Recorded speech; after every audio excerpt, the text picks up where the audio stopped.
So let's jump in with get your time back. This is something we're passionate about. We try to be very efficient here at EntreLeadership. How do you avoid your assistant constantly asking, well, how do you want me to handle this? And just taking up more of your time. What do you mean by getting your time back?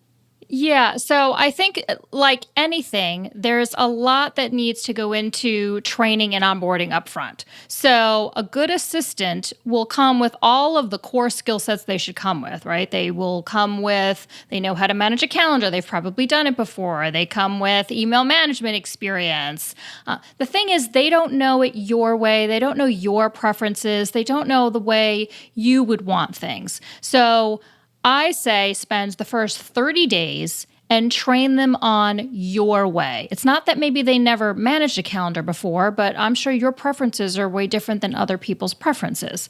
So if you train and really invest in those first 30 days and run through your preferences and honestly document them, put it all on paper so they have something to look back on so they can answer their own questions, then you really mitigate them constantly coming back to you. How do you want this? When did you want this? What is the priority?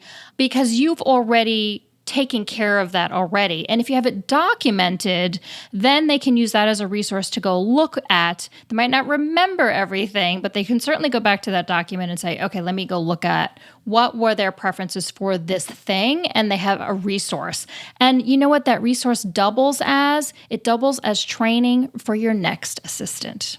Ooh, that's good. Yeah, a lot of the frustration comes from the assistant does something one way or doesn't do something a certain way, and the leader's frustrated, but it kind of points back to bad leadership because they didn't onboard and train well, they didn't communicate clearly. It's just jumbling around in the leader's brain, and they expect the assistant to have some kind of telepathic powers. They do. Leaders think assistants should be mind readers. I mean, truly think they should be mind readers. Well, they come with this skill set. It would go for any other role. Like if you hired a new salesperson, you would expect them, maybe they sold widgets and you would expect them to understand what a sales funnel is and what quotas are and how to sell. But does that mean they know how to sell your product? Does that mean they know how to do it your way and use your systems and sell in the time frames that you would expect them to? No. So it's like any other role. Training and onboarding is super important. So what does it look like to get that time back? You've onboarded, you've trained. What kind of things are we handing off in order to get time back in our day to focus on the right things? Oh gosh, a variety of things, right? Every administrative task you can think of. Things I've kind of just tossed out there already is really just, calendar management is a big one.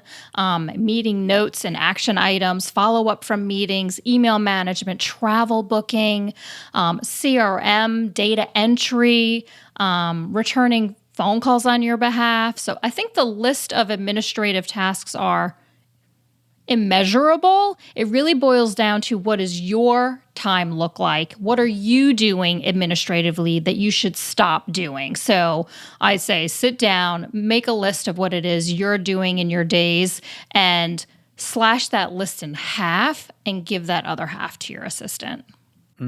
Yeah, I feel like that almost takes the assistant, taking a day, following them around going, I can do that. You don't need to be, they kind of, the best assistants are proactive in seeing those blind spots the leader might not see and going, oh, you're right.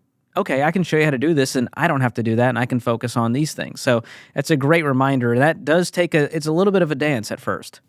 Yeah, and I think that most people don't realize how much time they spend on administrative work. And so what we do here at Belay is usually twice a year, we will sit through and we will put ourselves as leaders through a time study, if you will. I actually just did one last month.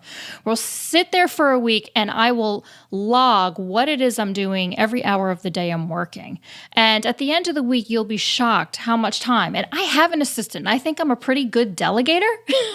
And I still find myself doing administrative things that I should be delegating to my assistant. And I always walk away from that exercise going, okay, I've got work to do. I think it's a process, but really doing an evaluation to get you started is probably a great place to go. Yeah, and some of this may stem from the leader having some control issues. It's hard to let go and go, well, I feel like I know how to do this the best way and no one can do it like me.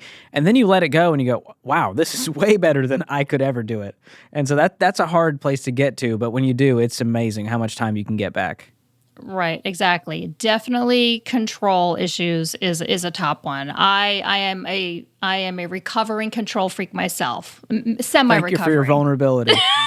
Thanks for going first, Trisha. Many leaders I agree. mean, I like things the way I like my things. But here's the thing. You teach them, you show them the way you like the thing done, and they do the thing the way you like it, and it's beautiful.